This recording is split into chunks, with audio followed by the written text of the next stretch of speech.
মধুপুরে আমাদের ছাত্রলীগ যুবলীগের এই অবস্থানের কারণ হলো আপনারা জানেন, সারা দেশব্যাপী আপনারা জানেন যেভাবে রাস্তাঘাট অবরোধ হচ্ছে, মানুষের যানবাহনের যেভাবে ক্ষতি করা হচ্ছে। ইতিমধ্যে আপনারা জানেন সারা বাংলাদেশের সাথে রেল যোগাযোগ বিচ্ছিন্ন করে দেওয়া হয়েছে। সেই জন্য মধুপুরে আজকে কোঠা আন্দোলনকারীর সমর্থনে বিএনপি জামাতের মদদে কিছু সাধারণ ছাত্রছাত্রীদের আবেগকে পুঁজি করে তারা এই মধুপুরে বাসে অবস্থান করেছিল। তারা যেন কোনো ধরনের রাস্তাঘাটে বিশৃঙ্খলা করতে না পারে, গাড়ি ঘোড়া অবরোধ করতে না পারে, যানবাহনের ক্ষতি করতে না পারে, সেই জন্য আমরা মধুপুরের ছাত্রলীগ সহ সাধারণ জনগণকে নিয়ে যুবলীগের সকল নেতৃবৃন্দ নিয়ে আমরা আজকে বাসে অবস্থান করেছিলাম।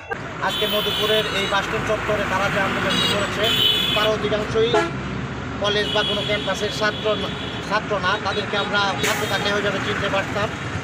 আমাদের নানা রকম আমাদের যুবলীগের পক্ষ থেকে আমরা ছাত্রলীগের সাথে একত্রতা ঘোষণা করে এইসব কোঠা বিরোধী যারা ছাত্রদলের মদতে এইসব কার্যক্রম চালিয়ে যাচ্ছে তারা যেন মধুপুর শহরে কোনো রকম বিশৃঙ্খল, কোনো ভাঙচুর, কোনো কিছু না করতে পারে, সেজন্য আমরা ছাত্রলীগের পাশে এসে দাঁড়িয়েছি।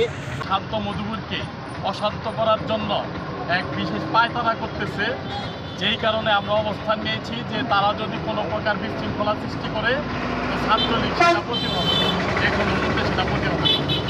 আর আমরা আইনের প্রতি শ্রদ্ধাশীল, আমাদেরকে পুলিশ সহযোগিতা করেছে।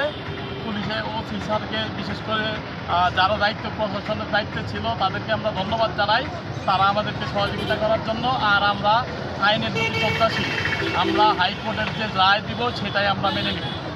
হয়েছে তার মধ্যে 30%ও ছাত্র না, ম্যাক্সিমাম শুরুর দিকে ভারতীয় আইনা বিএনপি আমাদের লোকরা একটা গণ্ডগোল সৃষ্টি করার চেষ্টা করেছে।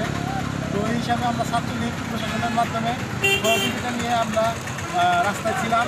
সাধারণ ছাত্র হিসাবে আজকে যারা কোঠা আন্দোলন করতেছে তাদের বুঝতে হবে তারা সেই আন্দোলনটা কোন দিকে বিএনপি জামাত নিয়ে যেতেছে। তাদের ক্ষমতায় আসার জন্য ঢাল হিসাবে আমাদের সাধারণ ছাত্রকে ব্যবহার করতে চাইতেছে, কিন্তু আমরা সাধারণ ছাত্র হিসাবে আমরা তাদের ঢাল হিসাবে ব্যবহার হইতে চাইতেছি না।